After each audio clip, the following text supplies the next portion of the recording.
Hi, good afternoon. Welcome to Coffee with the Chairman. I'm Corinne Pierog. I'm Kane County Board Chair, and I'm happy to introduce two incredibly special people. This focus on this conversation is going to be about early childhood education in Kane County. So to help us out with that conversation is Pat Del Santo. Pat is our Regional Superintendent of Office of Education. She is the very first female president at the Illinois Alliance of Regional Superintendents. What the Regional Department of Education does is they do professional learning for our educators here in Kane County. They help with licensing and testing. They also work with alternative education. So this would be for truancy, children who have to stay at home for learning.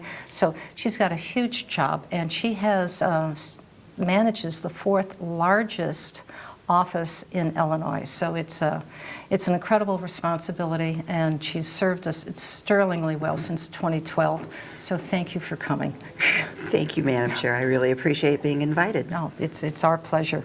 And next, equally, is this incredible woman that I've just found out that we both hail from California. We've taken classes at a similar university, Cal State Fullerton, where my brother actually graduated from. This is Trish Rooney. She's Vice President of Programs at Fox Valley United Way, and this remarkable lady has started the Aurora Area Sparks program, which focuses on early childhood education. So welcome Thank you. Trish, and welcome to both of you. So before we begin, because I do want to get into the data about early childhood education and it's the state of Kane County, tell us a little bit about yourself. Pat, why don't you begin? Sure. I've been an educator for many, many, many years. I started my career in special education, and then I moved into gifted education, and then I moved into, I thought I should learn a little bit about normal education. So I taught at all of those different grade levels from kindergarten through 8th grade, in public and in private school, and then I went into administration. And my first administration job was here in Kane County in East Aurora.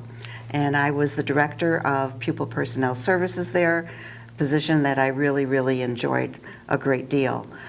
I came to the Regional Office of Education about 20 years ago.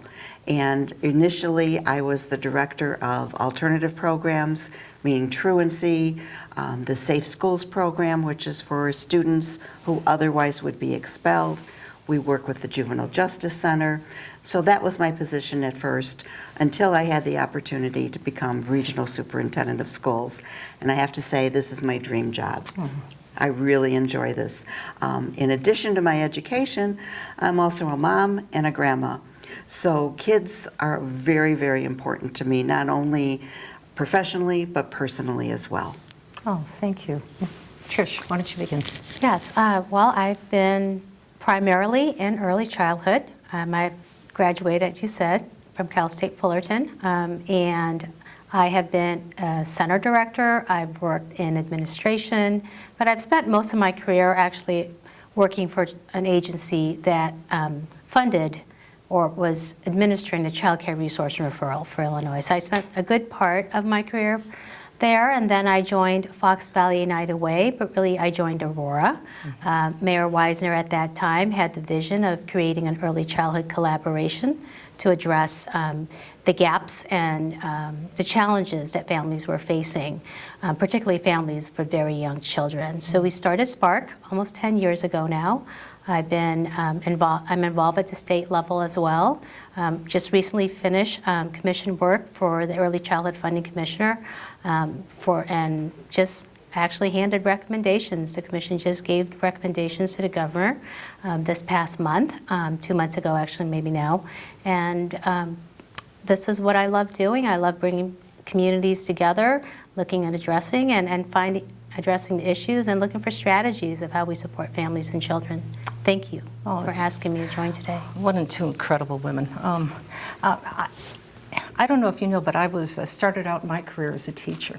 I was speaking to a friend of mine earlier today, and I was telling her that high school freshman, my mother went from being a waitress and then learned how to work a typewriter effectively in shorthand, and became a secretary. So of course, everyone thought that I was going to go become a secretary because that's what women did. Well, I went into my first typing class and miserably failed it. I was asked to leave because it was too much, and I still type like this.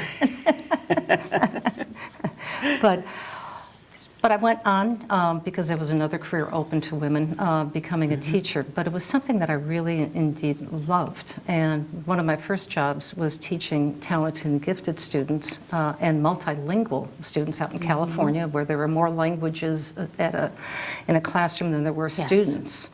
And we did art programs, which they could understand completely. And that led me to teaching actually in the barrios of New York City. In Bed-Stuy, and went on then to become a college professor.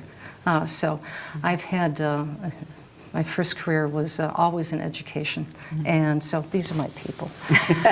You're our people. You're my people, absolutely. Education is probably, to me, especially early childhood education, is a critical start. And I think the why, because it touches so dear to my heart. I mentioned my mom, single mom. 3 children, and I was much the youngest. So I had to go to early childhood education so that she could work.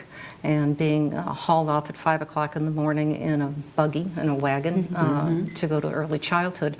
And I remember some horror stories as a child at the Early Childhood Center, and also some opportunities, especially when the woman put spinach in my cello. Because I would not eat the spinach. I would not. We don't blame you. I would just not eat it. No, doesn't belong there. Yeah. But we know now that the opportunity and the need for those supports are critical. That school is demanding, it's highly technical, as well as it's providing social and emotional support. So let's talk a little bit about this. What's happening here in Kane County for early childhood education? Where are we at? What our successes are? Where do we need to achieve more? Trish, why don't we start with you? Yeah, so Kane County, predominantly I think in Kane County, the 2 largest communities serving children who are furthest from opportunity and need the greatest supports are Aurora and Elgin, as you probably already know, Madam Chair. So a great deal of focus into those communities.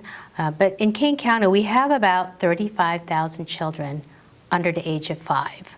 And when you think about the 35 children under the age of 5, right now we are holding a campaign, or started a campaign, Aurora, Countdown to Kindergarten, and just bringing awareness. There's about 2,000 days from when a child is born until they enter kindergarten, and really stressing the opportunities that children learn right at birth. And those first 2,000 days are prime days to support a child to be successful in school and life. And statewide, not just in Kane County, but that's an important message. You know, the first 5 years, really, if we want to see changes, if we want to improve outcomes and success for young children, we have to invest in the first 5 years. And it isn't just about the school districts, I would say, it's about a community. And that's really what Spark and Apple in Elgin, who's also a collaboration, that's what we really focus on, is that understanding that it takes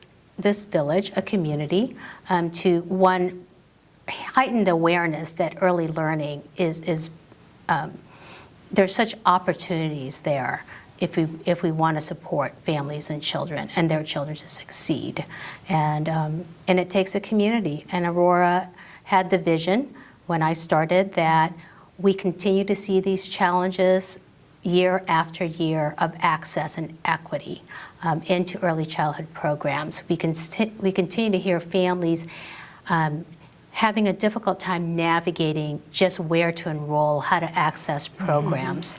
And really the goal is to make it easier for families and children, so that their children can have these opportunities to enroll. In Kane County, we have both publicly funded and privately funded programs. Birth to 5. Publicly funded are our Head Starts, our Preschool for All programs, our Prevention Initiative programs. And then we have our community-based programs who also serve birth to 5, which are child care programs. I think the goal, and I speak for my colleagues, is that there should be no wrong door for children, and that high quality early child education should happen at all points. No Jello on your spinach. No Jello on your spinach, right? So that's what we're working and striving for in the community, but also really focusing and bringing awareness, like you said. There's, Aurora, in particular, that's the area, of course, that I work in, that we have close to 16,000 children birth to 5, half of which already fall below the federal poverty level of 185%. And the lower you go, the furthest from opportunity and resources those families have. I'm often quoted saying, Trish wants you to focus outside of the lowest hanging fruit, because we really do need to do a better job of connecting and reaching families who are below that 100% federal poverty, making sure they know of the resources, particularly the early childhood education resources that their children can participate in. And Pat, how does that impact then going into kindergarten? Do you see a difference between a child that has had the opportunity to go to an early childhood center, one that is well managed, and Absolutely. then their academic Absolutely. skills? And we do have some programs in the public schools for early childhood as well. And what becomes key is a coordinating effort between programs such as Trish's and the public schools and the kindergarten teachers, so that they can relay their expectations for what happens when they get to kindergarten, and we can hear from the early childhood educators what it is that they're working on. So our office does do professional development, and we try to find times that even the daycare providers could take a class online in early childhood professional development. So those are the kinds of things that my office primarily works with. And the state has put a huge emphasis as well on early childhood education. It's probably one of the only programs that consistently gets additional fund because it is so important. Now, the early childhood centers sometimes are mom and pop businesses, small businesses. I know a lot of them are owned by women, daycare really. Is there any thought that there's going to be licensing for early childhood teachers so it becomes more formalized and more publicly supported, very much like a school? And there is a license for early childhood educators that they can apply the for. 3-year-olds And through 5? there are programs at the university level for that, which makes it even more important that they continue that professional development. And our daycare providers have served a huge need, especially during this past year and the pandemic. I heard from many of them when it was time for vaccines that they needed help getting their vaccines, and so I was able to coordinate with the health department to help in that area. But they were there day in and day out for our families, so they were a huge asset to us. So you had mentioned a little bit, both of you, about school runs, district run, early childhood programs. Can you, the one that I knew about when I was on the school board in St. Charles was primarily for children who had some mental disabilities. Some special needs. Special needs students. Thank you. Is there early childhood programs now for a child who either has not have special needs Yes. at all of our school districts, or Not all. Not all. The funding for that comes from the early childhood block grant. So when you hear the title Preschool for All, We call them PFA. You know, early childhood is like an alphabet soup. You know, we're full of acronyms, right? But Education is. yes, education in general, right? Yeah, but we know what we're talking about. We And the do. people love to just listen and try to figure it out. Like, what exactly are they, talking about? So yes, in the public school or publicly funded program, of course, there's the federal funding for Head Start, and then there is Preschool for All, and then Preschool for All expansion, which is full day preschool for 4-year-olds. Also, you'll see a lot of those programs embedded within the school district. But childcare programs can also apply for preschool preschool for all dollars as well, early childhood block grant dollars as well. So there are programs embedded in school district, and there are community-based programs. For example, in Aurora, One Hope United Aurora Early Learning Center is a community-based program, but also receives funding to so that they have classrooms that are preschool for all classrooms, preschool for all expansion classrooms. And is that income supported? So it's for low-income students, or is it for all students? There is an eligibility criteria. There is a income eligibility criteria, but it's also ranked by needs. So if a child, for example, may have a special need, they may have an IEP, or if there are... You may want to tell everybody what an IEP is. Sure. Do you want? Oh, Go ahead. Okay, it's an individual education plan for a child with special needs. But there's different criteria. So there's an income eligibility. There's the situation within maybe their own household that makes them eligible. We often we refer to this list of eligibility as priority populations, and there's a list. And communities can decide which eligibility factors. But for preschool for all, there is also that income eligibility. Just as in the community-based program for assistance for tuition, they could apply and see if they're eligible for child care assistance, which is the subsidy program for the state. So one of the things, Pat, that I learned when I was on the school board and taking a look at early childhood centers and programming is that a child who succeeds through early childhood education will have a higher level of capacity for learning, will graduate from high school, have a propensity of graduating from high school. I don't know if they would continue on to a certificate program or a higher education after that. Also, the chances of being in a gang is greatly reduced as well. Right. Why? Because they're actively involved in school from an early age, and they see that it's a good place to be. We often, with our families, because I also do the truancy program, so you're exactly right. We find that students who miss a lot of school in kindergarten become our dropouts from high school. And there's many, many reasons for truancy, and especially at the kindergarten level, a lot of our families, school wasn't a good place for their parents. And so they are reluctant to send their children to a place that wasn't a good place for them. So we have to overcome that with them, and if we can do that, and we engage not only the student, but the family as well in how important education is, those are the kids that become our lifelong learners and do graduate and go on. Okay, so maybe my mother sending me to that daycare center was probably a good thing. Despite the spinach and the Jell-O. And we all benefited from that. Yes, we did. So here's what I've read, which gave me, sitting in this chair, a bit of pause. That only 24% of our children here in Kane County, and this is a 2018 state report, are ready for kindergarten, which, oh my gosh. Between Kane and Kendall, 36% of our children live below the poverty line, which is significant. 12,000 of our children have language barriers. And due to the COVID and the pandemic, our youngest learners lack socialization skills.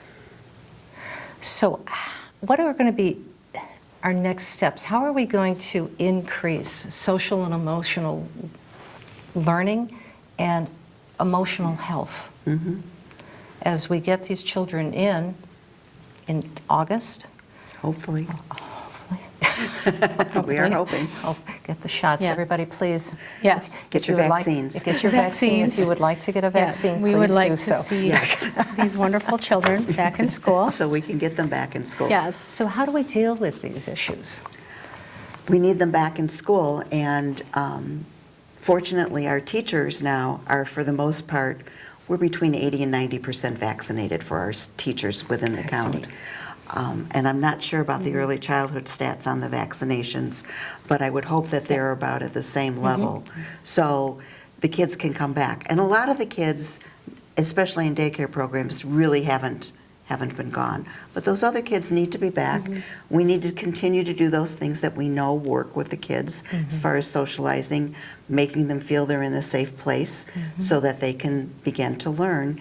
And they learn so quickly. But it is a concern. I know even for my own grandson, who was born right before the pandemic started, we worry that he's not been to the library, he's not been to a music class, he's not been able to go to the park and play because the parks were closed. So Playgrounds are closed, yes. yeah, Yes. so those are all things that have not happened for this group of children. And so it's even more important that we raise the number of kids that we are seeing Right. in early childhood programs. I was also then additionally reading that our teachers are going to be spending more time next year, not only doing, and there's so much burden on our teachers anyway. They earn every dime that they get.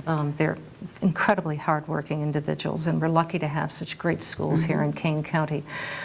But a lot of our teachers are going to have to work with these social emotional issues in addition to And I working think with we're going to academics. have to work on those first, because I think our kids are fairly traumatized by what's been going on over the past year. And so to only address academic type learning, their brains aren't going to be ready for that. We need to deal with the socialization and the emotional factors before we worry about the academic curricular. And Yes. especially for early childhood education, where children like to sit next to each other. They like to hug. They're very tactile. Lots of touching. It's an exploration, Right. and it's an exploration of learning. So how do we manage all of that when they're told not to touch, stay away, be afraid? Right. Well, I think overall in early childhood, and we're seeing it also in elementary ed, is that we are really teaching to the whole child, whole family approach, and building resiliency within the family context, especially for the parents, to be resilient through everything that we've been through. And naturally that has a positive effect on children, right? But we're also building resiliency in our teachers to be able to address that what we've gone through with the pandemic. Our response is different by culture, different by socioeconomic, and I think as caregivers, as teachers, that's the training that we need to be. We need to be sensitive and empathetic. That not everybody went through this journey, this challenging journey, at the same way. Yes, of course. Right.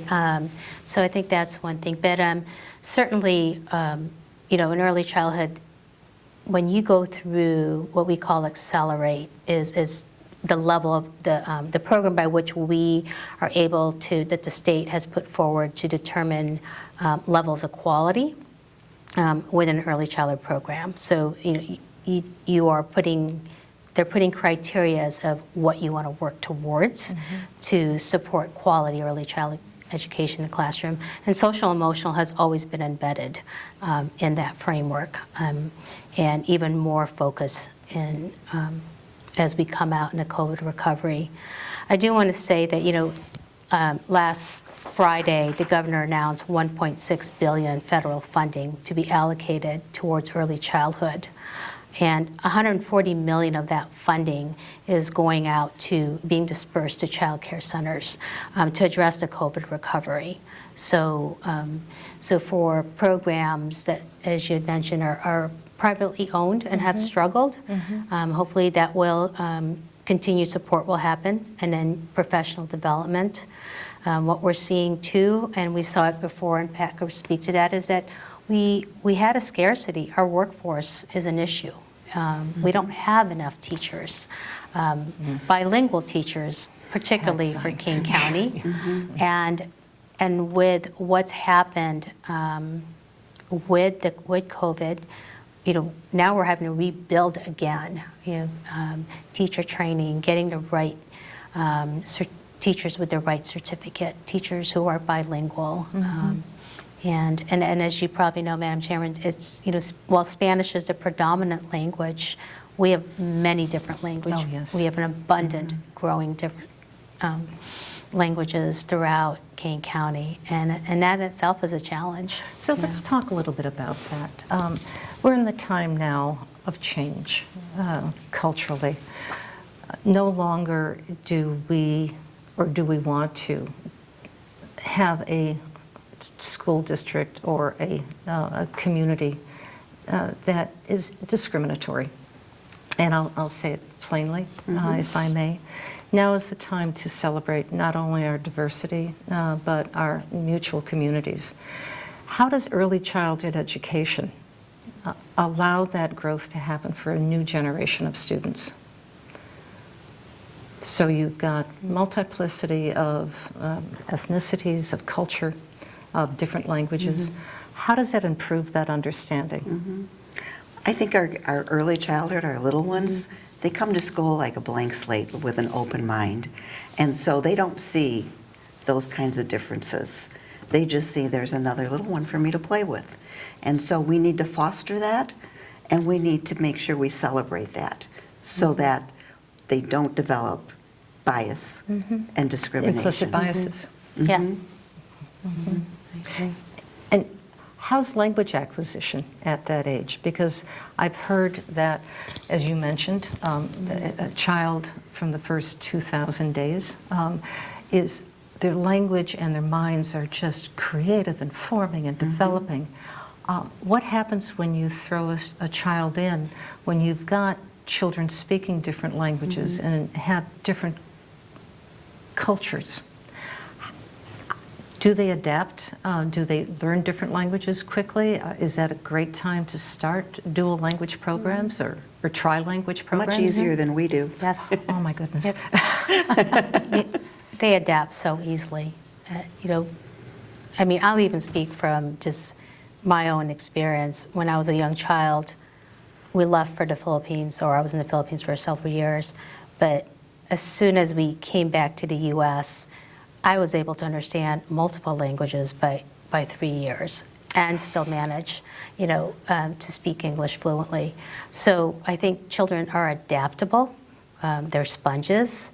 And when they're young and provided a supportive environment, a constant caregiver, someone constant in their life, they're resilient. And I think they're able to go through the changes. It's what we as adults model, in the classroom, I think has profound effect. Racism, you aren't born to be a racist, right? No, not at all. So not at it's all. learned, right? So we, that's something we always stress, that it's a learned. So here we are as adults, what Unlearning. unlearn it. Unlearning. Yes, put your best foot forward. Recognize your implicit biases. And as Tricia said, we do have a very large educator shortage in the state, not only in early childhood, but in all Yes, levels. The Illinois Association of Regional School Superintendents just released a study regarding the shortage throughout the state. So not only do we have a shortage, but we also have a shortage of teachers teaching our children who look like them. Yes. And that's so important that they can see someone that is a role model, that is an authority, that looks like them. Oh, sure. Absolutely. Absolutely. And it's important for children to see teachers who don't look like them. Right, Yes. right. So it goes both ways. It goes both ways. So I had some other distressing information about, and I've read this report for people who are watching it. It's the Illinois Risk and Reach Report, spring 2019, put out by the Erickson Institute, who is well known for its training for educators and early childhood educators in particular. The cost of early childhood education, the private pay here in Kane County is incredibly high and sometimes can take up a great deal of one's income. So it's very hard to find quality early childhood education, and even harder to find affordable early childhood education. The other thing is that there's such a high cost of housing here in Kane County that oftentimes more than 30% of your income. So if you have to also pay up to $20,000 a year for a child, and if you have several children, sometimes it's more cost effective for the mom or the dad to stay home to take care of their children, which is totally fine. But once again, if you would need to work, if you're a family who needs to work, your child care is compromised. It's a patchwork. It also, and I've heard recent by CASA, is that while in 2016 the report said that abuse and neglect cases were relatively low here in Kane County, that's no longer the case. And again, how do we address that during the time of the pandemic as we're starting to recover, because those scars are going to be lasting a long period of time for our children? How can we as a community help support that so that does not occur, that we modify that and get people back into a place of happiness and wellness?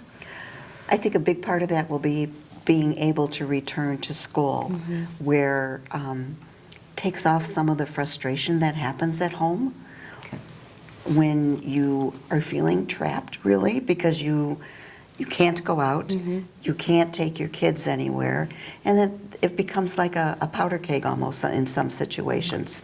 So I think simply being able to go out again, to be able to have children in school, will relieve a lot of that pressure that has built up over this past plus year. And I will say Kane County is a community that has a lot of, it's a very supportive community. Absolutely. You know, we see our numbers, and for us, you know, those are the things we want to address, right?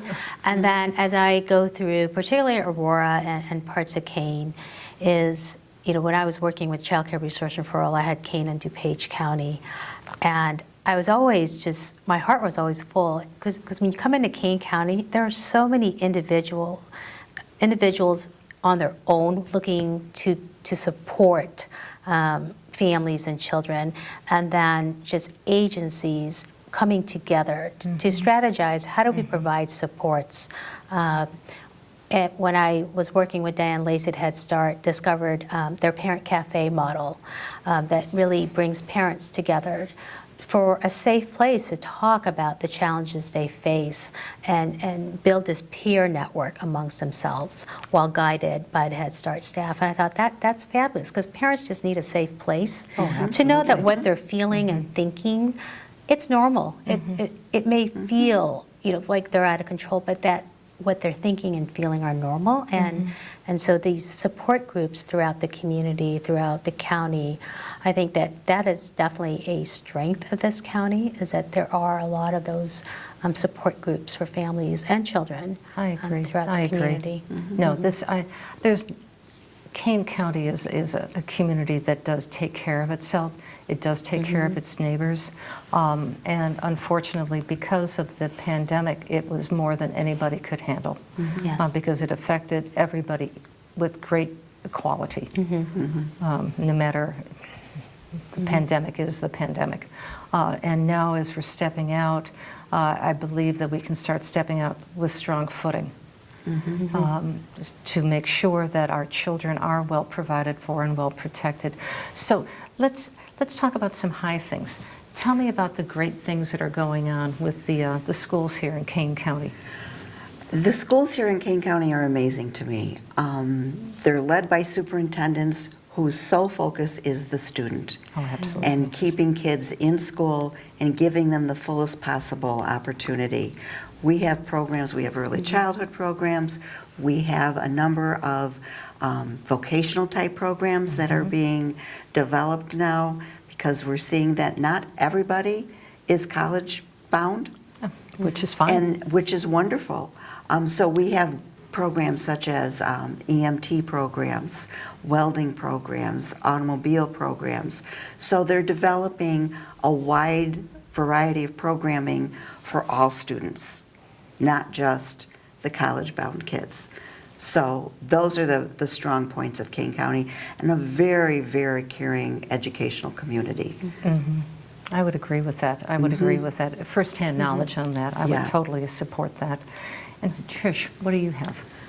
Well, in Aurora, I think there's this unique partnership and collaboration. We have 6 school districts that feed into the city of Aurora. And it's been a pleasure to be able to work with the different superintendents that represent these 6 school districts, both from at Aurora Education Commission, which is chaired by Dr. Craig and Dr. Sobek. And having these superintendents come together and identify strategies and how they may work together to support families and children. I think that is definitely a strength of this community, like Pat has said. We had, of course, this concern of from last school year that we didn't have as many children. We've had a drop in registration for kindergarten this past school year. We've had a drop in registration for early childhood programs. So we are launching our Countdown to Kindergarten initiative, and the community agencies, our school districts, we have volunteers that are going to be going throughout the neighborhood, just making sure that parents know where to register for school, that registration's open for both early childhood programs and kindergarten, and that throughout the summer we will be hosting, with partner agencies, leading different activities that support early learning for the young children, and hopefully for those who are entering kindergarten, providing the ongoing support throughout the summer so that when they step into that classroom, it might be their first time stepping into a classroom, that child will feel confident and feel prepared to participate. And also supporting our parents, because we know it's a lot of work, keeping our little ones busy, and having the Park District, Fox Valley Park District, our museums, our school districts, our agencies coming together and offering. So it should be a fun summer, but it's also, hopefully, it'll address our concerns of making sure that we've missed a year of being in the classrooms. And we want to provide an opportunity to learn both inside and outside during the summer. Wonderful. Oh, wonderful.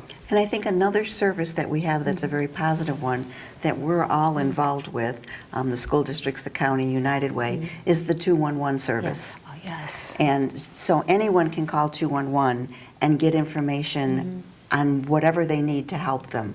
So 211 is a great source. If you don't know where to go or where to start, where to find an early childhood program, you can dial 211 and they'll be able to refer you to resources that would be able to help you. And I believe it's still managed by the Fox Valley United Way, 211. We just recently, that has been recently transferred from Batavia United Way. So thank you, Pat, because I'm still coming on board with it. But the 211 is a partnership between Fox Valley United Way, Batavia United Way, and United Way Metropolitan Chicago, correct? So I'm just still coming on board. In fact, I'm usually at the steering committee just listening right now, taking lots of notes about the 211. But yes, it's been positive, and we've had an uptick in calls. Absolutely, we have during this past year. Yes. Provide Yeah. many, many services to Yeah. families. And for those listeners, 211 is a service that you can call free. It's like the 911 for help, but it's for any other kind of help besides police help, emergency help. Not an emergency, Yes. but you need help. If you need elder care, if you're looking for an agency to help you out, advice, they will give you contact information of agencies that you can call, and you can call them and to seek whatever it is that you may need. So that's 211, and it's provided for by private and public money, and it is a wonderful resource for people to use. So thank you for that. 211 is exceptional. So as chairman and as a grandma, I do fully support that our children are our future. And we all want to have a bright and shining future for our children and for our next generations to come.